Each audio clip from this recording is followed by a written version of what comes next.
The biggest gaming convention in the United States, as far as I know, outside of Gen Con, which is also very large, has canceled. Now, a lot of people think it's for one specific reason, but I actually think there's more to the story. I think many conventions are using the public concern over getting ill as a reason to pull out of unprofitable events. Now, it's probably 70% that, but there's more that factors into it, because why not just move it rather than canceling it altogether?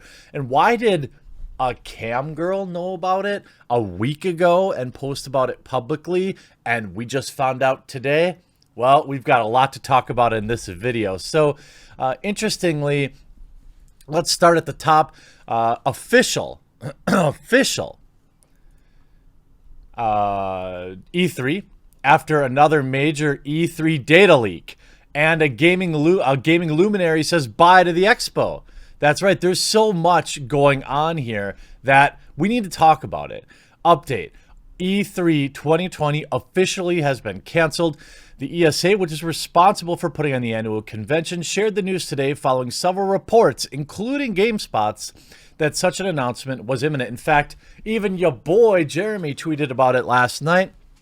Quote, after careful consultation with our member companies regarding everyone's safety in our industry, our fans, our employees and exhibitors, and our longtime E3 partners, we've made the difficult decision to cancel E3 2020, which was scheduled June 9th through 11th in Los Angeles, the ESA said. Quote, following increase in overwhelming concern about health, we felt that this was the best way to proceed during such an unprecedented situation.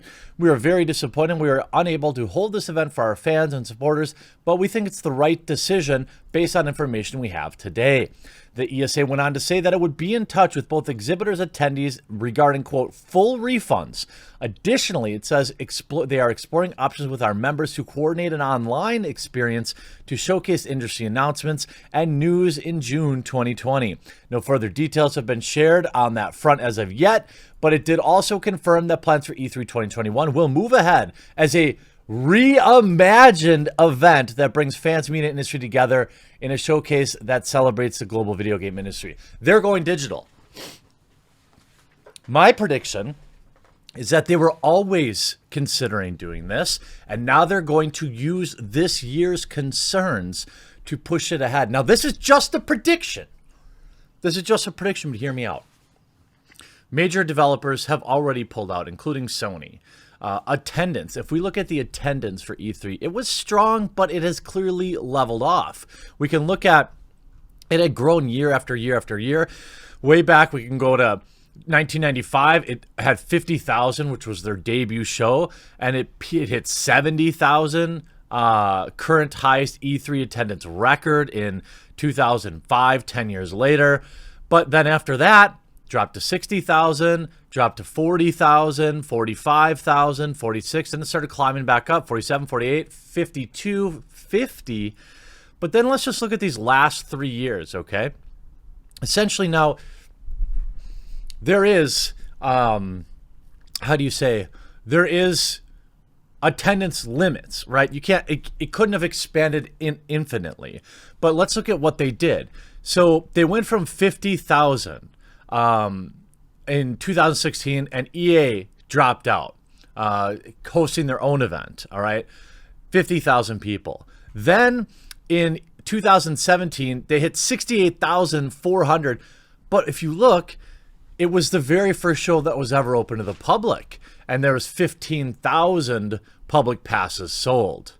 Then you have 2018, the event drew 69,200, the largest since 2005. We don't know how many passes were issued then, but we have 66,000 in 2019. So basically 68, 69, 66. Basically no growth. And then we go into E3 2020, where they had planned to release public tickets, increase it to 25,000. So they had planned on almost doubling the amount of public attendees that would be allowed in the... So they had planned on nearly doubling the amount of public attendees allowed in. But the E3 ESA has had major issues. If we go back First of all, they lost Jeff Keighley. After another major E3 data leak, a gaming luminary says bye to the expo. Comes as a reaction to E3 organizers' plans for an event. While the annual E3 Expo is still scheduled to kick off in LA this June, the headlines surrounding the next incarnation have mostly been around who's not attending. After January's news that Sony would once again not attend E3, Wednesday came with confirmation of another major no-show, and it's not a developer or publisher. Instead, it's a journalist, promoter, and producer, Jeff Keighley. Gaming fans are familiar with Keighley's work as the Doritos Pope and the host of the Game Awards and various journalistic deep dives.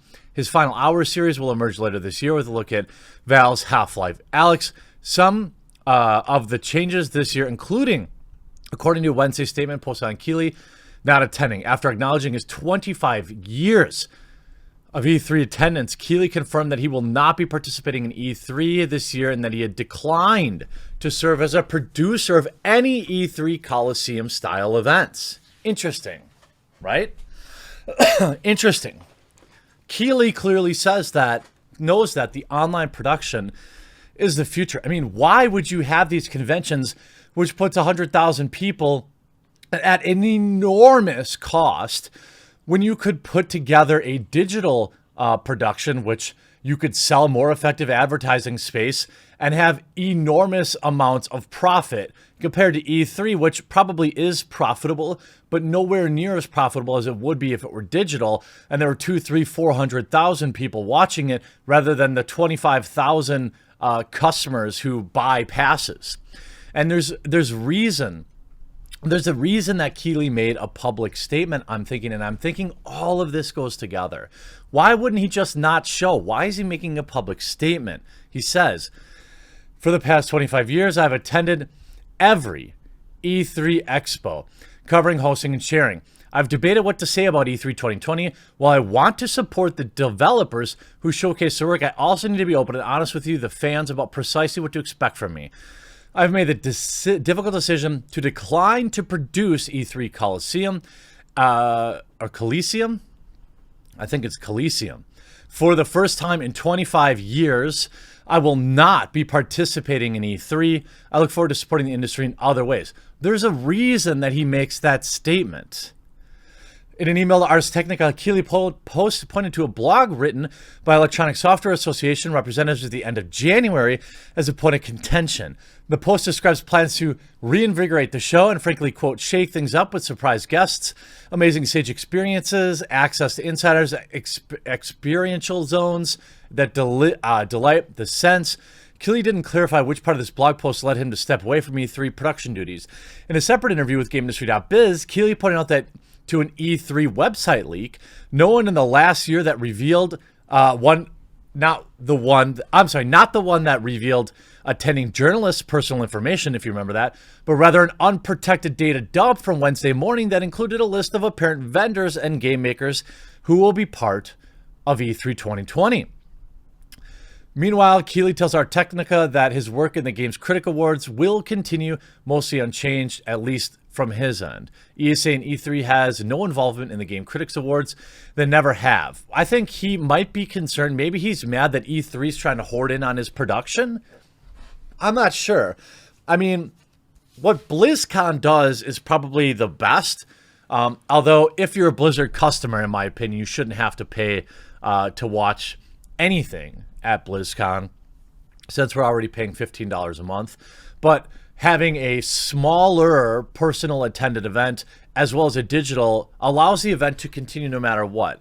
If you have major concerns about people's safety, then you can just run the digital. Heck, half those people are going to go buy the digital stuff anyway. So we see that attendance is dwindling. We see big companies like Sony skipping E3. Sony, Electronic Arts, and many others have decided to step out of E3.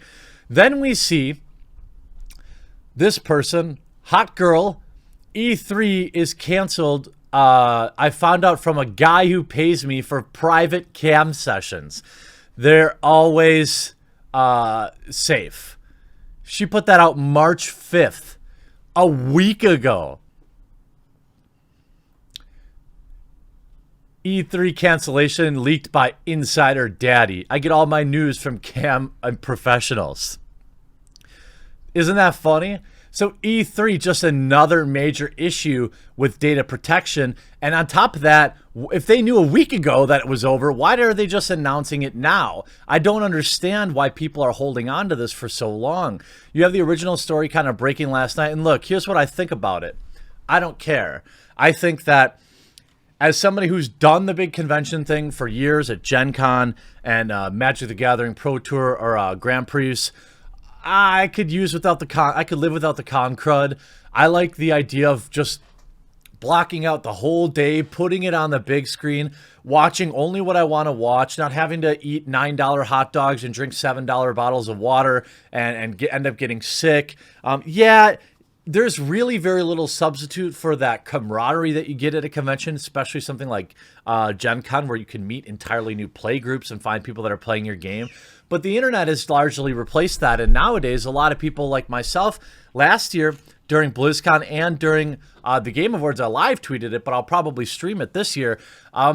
You can stream with all your buddies online. You can all hop in a Discord. You can all talk while you're all watching the same thing. You can entertain your viewers with commentary on it. This is the future of gaming conventions anyway, and it was for a very long time.